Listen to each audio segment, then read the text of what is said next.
Speaking of elections, we are on a big election day today. We're watching Pennsylvania, New Jersey, New York, and my state of Virginia. And already, folks, we're getting notes. I'm getting lots of text messages, DMs, emails about irregularities in Cumberland County, New Jersey. There are voting machines that are down. How convenient is that? We saw that in years past, so it's not really that surprising. And there are folks from Chester County, Pennsylvania, saying that there's no books and rolls for independents. So they're having poll pad problems. Imagine that. Here for more on that is our two great friends of the show. We have Patrcik Colbeck, who is the Chief Operating Officer of Lindell Management. We also have with us Gary Heasley. He's the host of the Conservative Voice from Pennsylvania. Good to see you both. Thanks for jumping on with us. This was last minute, but we had to touch on the elections. Thank you, gentlemen, for being here. Glad to be here. Good to be with you. Gary, you're one of the people who reach out to me about the issues in Pennsylvania. Tell us what's going on. This is literally a developing situation. What do we know? So there's sporadic problems that we're hearing about across the Commonwealth. Machines out here or there. Some problems that occur seemingly every cycle now. But in Chester County specifically, the county delivered poll books that the voters need to sign in and be identified as a registered voter. The county delivered poll books that include Democrats and Republicans and no one else. So anyone who's independent or libertarian, anybody who is, with the Green Party, they aren't in the poll books. So for them to vote, they have to vote provisionally and then hope that those provisional ballots are handled appropriately and properly counted.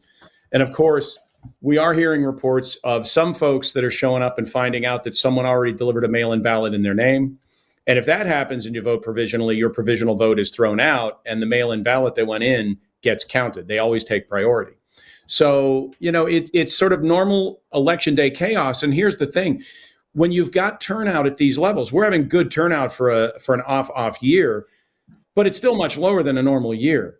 And I know at one precinct, it was reported that about 20% of the voters were unable to vote. So it's something that should not happen. It should be easy, especially in an off year. But we continue to have problems with our election systems in Pennsylvania. Problems, Patrick. Problems. Are they really problems when they happen this frequently, like every cycle? I know you've done an extensive breakdown. I was so pleased. Patrick, you sent all of us here at the network an extensive breakdown on your predictions or what we should be looking for in the elections today. So how are you feeling, especially given these reports now? Well, let's look at the big picture and why this is a big deal.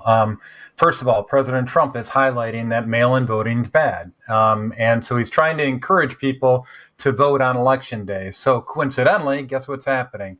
The other side of the fence is trying to discourage people from voting on election day because they think that their vote's not going to count because of problems like these voting machines. Not only did it occur here in New Jersey and we're having issues in Pennsylvania, but back in 2022, we had the same issues in Arizona. And so what we're seeing is that they want to actually scare people into voting by mail. And why is that a big deal?